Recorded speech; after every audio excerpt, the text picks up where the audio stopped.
Pancreatic cancer or carcinoma of pancreas. Pancreatic cancer is one of the most dreaded cancers of the gastrointestinal tract. The chance of complete cure and the chance of a long-term survival in patients with pancreatic cancer is very limited. What are the causes of this pancreatic cancer? What are the symptoms with which this cancer presents? How can we diagnose this cancer?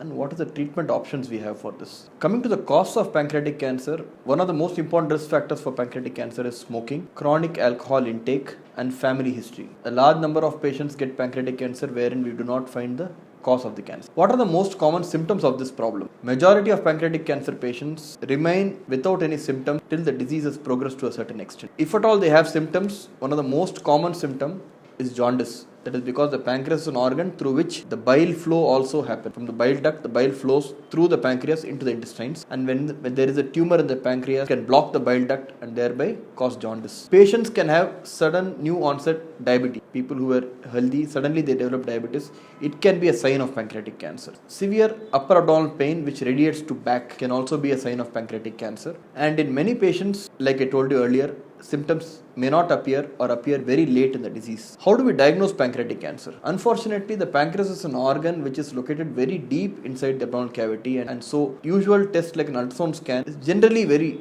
inaccurate in diagnosing small tumors in the pancreas. When there is a significant doubt about the presence of pancreatic cancer, a good triphasic CT scan is a good investigation to pick up small tumors in the pancreas. It is also important to stage the disease when there is a cancer, and a CT scan is a good test for that. Suppose a patient with pancreatic cancer develops jaundice. In some patients, we might have to do an endoscopic procedure to put a stent whereby the bile flow is restored and the jaundice comes down before we offer further treatment to the patient. What are the treatment options for pancreatic cancer? Like most cancers, there is an option of surgery, there is an option of chemotherapy, and there is an option of radiotherapy. But when it comes to achieving long-term cure, surgery remains the most important form of treatment of pancreatic cancer. Patients who are unfit for surgery because of an advanced stage of tumor or because of their poor health condition can be managed with chemotherapy or radiotherapy, but the chance of complete cure with chemotherapy or radiotherapy alone is very limited in pancreatic cancer.